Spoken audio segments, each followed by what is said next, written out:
ফুটন্ত গরম পানিতে কাঁচা ডিম দিয়ে কি কখনো কোনো রেসিপি তৈরি করেছেন? ভাবছেন তো এ কি পাগলামি? ডিম তো পানিতে দিলেই ছড়িয়ে যাবে। একদমই না। আজ আমি আপনাদের দেখাবো তেলের ব্যবহার ছাড়াই মাত্র কয়েক মিনিটের ডিমের এমন এক রাজকীয় রেসিপি যার স্বাদ আর পুষ্টিতে সেরা। একবার খেলে গ্যারান্টি দিচ্ছি ডিমের কারি বা অমলেট সব ভুলে যাবেন। আসসালামু আলাইকুম এভরিওয়ান, সবাইকে সোনিয়া কুকিং অ্যান্ড ব্লগে স্বাগতম। আজ আমি আপনাদের জন্য নিয়ে এসেছি একদম ইউনিক এবং হেলদি একটা এগ মশলা রেসিপি। হাতে সময় কম থাকলে বা ডিনারে নতুন কিছু ট্রাই করতে চাইলে এই রেসিপিটি আপনার লাইফ সেভার হতে পারে। চলুন দেরি না করে দেখে নিই কীভাবে ফুটন্ত পানিতে এই ম্যাজিক তৈরি হয়। প্রথমে একটি পাত্রের ভিতরে আমি গরম পানি দিয়েছি, আর স্বাদ মতো লবণ, আর 1 চা চামচ সাদা তেল। আর এবার এটাকে ভালোভাবে গুলিয়ে নিতে হবে। আর দিয়ে দিচ্ছি এখানে হাফ কাপের একটু কম সুজি। আর সুজিটা কিন্তু অবশ্যই দিতে হবে।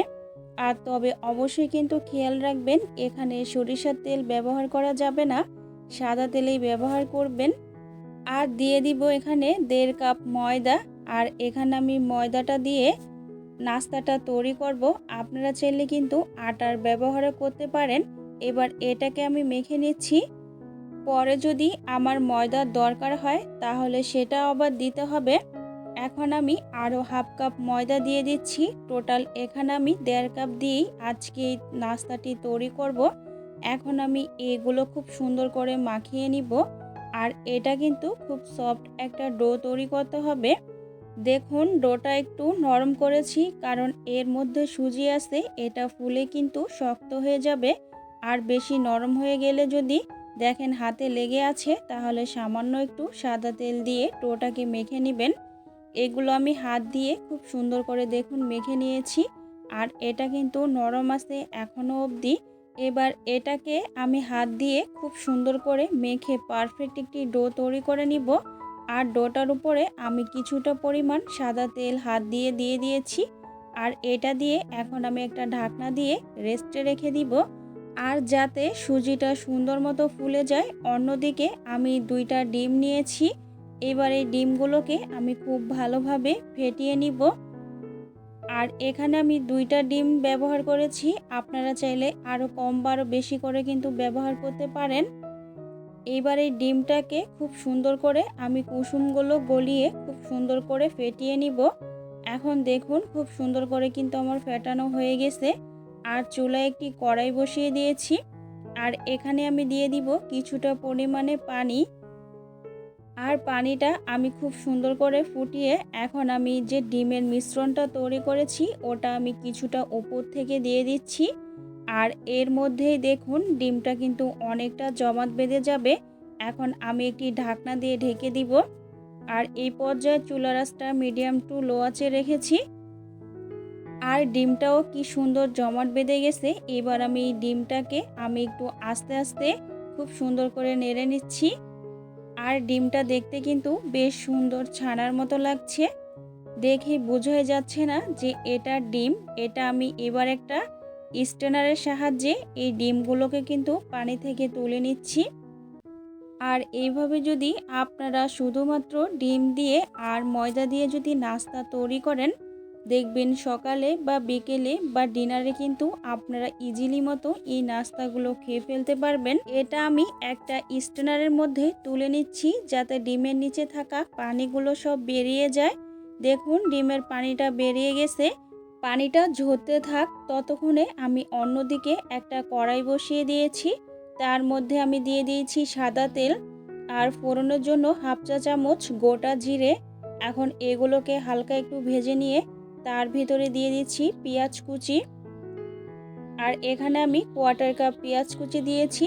আর দিয়েছি 3 থেকে 4টার মতো কাঁচামরিচ আমি কুচি করে নিয়েছি।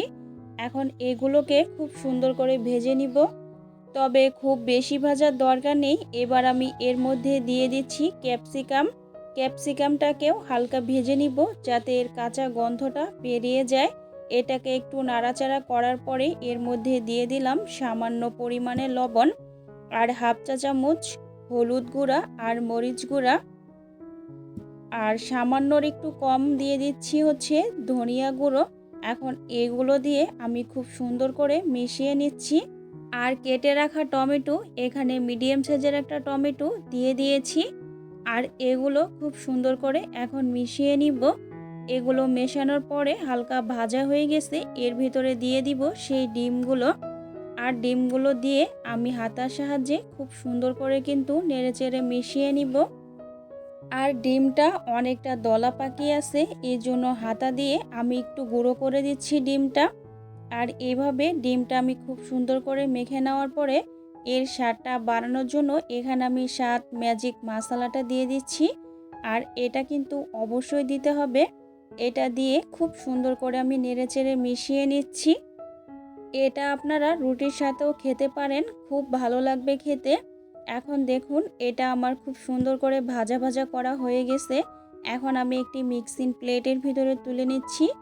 আর দেখে কিন্তু অনেকটা লোভনীয় লাগছে। এবার এটাকে আমি ঠান্ডা করে নিব। আর অন্যদিকে আমি যে ময়দা রেস্টে রেখেছিলাম সেটা সেট হয়ে গেছে। আর দেখতেই পাচ্ছেন আগের থেকে একটু শক্ত হয়ে গেছে। এবার এটাকে আমি আর একটু ভালো করে মেখে নিচ্ছি। এই ডোটা থেকে আমি 3টা লেচি বার করে নিব এখন। আর এই লেচিগুলো একটু বড় বড় করে করবেন। এবার এগুলোকে আমি খুব সুন্দর করে কিন্তু বেলে নিব। আর এটা কিন্তু খুব বেশি পাতলাও করবেন না, আবার খুব বেশি মোটাও করবেন না, মোটামুটি মাপের একটা রাখলেই হবে। একটু বড় সাইজের রুটিটা তৈরি করে নিব এখন আমি। আর এটার ওপরে আমি কিছুটা কর্নফ্লাওয়ার দিয়েছি।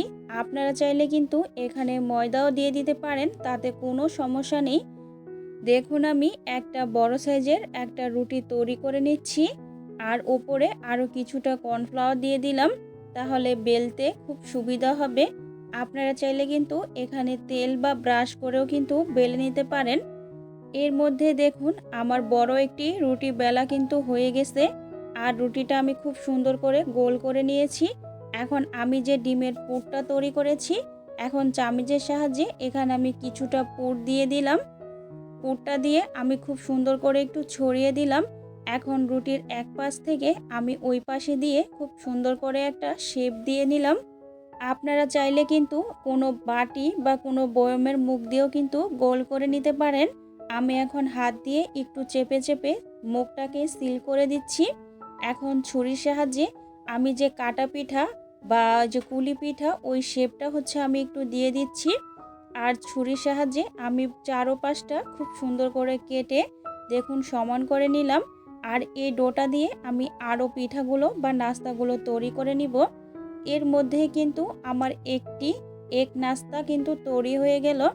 দেখুন আমি এভাবে সব নাস্তাগুলোই কিন্তু তৈরি করে নিয়েছি। এবার এগুলোকে ভেজে নিব, তার জন্য একটা ফ্রাই প্যান দিয়ে দিয়েছি বা তাওয়াও নিয়ে নিতে পারেন। এর মধ্যে এবার আমি একটু ঘি ব্রাশ করে দিচ্ছি। আপনারা ঘির বদলে সাদা তেলও কিন্তু ব্রাশ করে দিতে পারেন, তবে ঘি দিলে খেতে একটু বেশি ভালো লাগে। আর ফ্রাই প্যানটার অবশ্যই গরম করে নিয়ে তার ভিতরে আমি 2টা নাস্তাই কিন্তু দিয়ে দিলাম। আপনারা এগুলোকে পিঠা হিসেবেও নিতে পারেন। আমার এদিকে দেখুন এক পাশ হয়ে গেছে, আমি ওপর দিকটা উল্টিয়ে দিচ্ছি। আর এ সময় ফ্লেমটা একদম লো রাখবেন। আমি এপিট ওপিট করে আর একটু ঘি ব্রাশ করে খুব সুন্দর করে কিন্তু নাস্তাগুলোকে ভেজে নিয়েছি। এবার এগুলোকে আমি তুলে নিব। তৈরি হয়ে গেল আমাদের দারুণ স্বাদের এবং স্বাস্থ্যকর এগ পরোটা রেসিপি। দেখলেন তো কোনো ঝামেলা ছাড়াই ফুটন্ত পানিতে কত সহজে এমন একটি রাজকীয় পদ তৈরি করা যায়। বাড়িতে অবশ্যই এটা ট্রাই করবেন। আর কেমন লাগলো আমাকে কমেন্ট করে জানাতে একদমই ভুলবেন না। আজকের মতো এখানেই বিদায় নিচ্ছি, দেখা হবে নেক্সট কোনো রেসিপিতে। সবাই ভালো থাকবেন, সুস্থ থাকবেন, আর আমার চ্যানেলের জন্য দোয়া করবেন। আল্লাহ হাফিজ।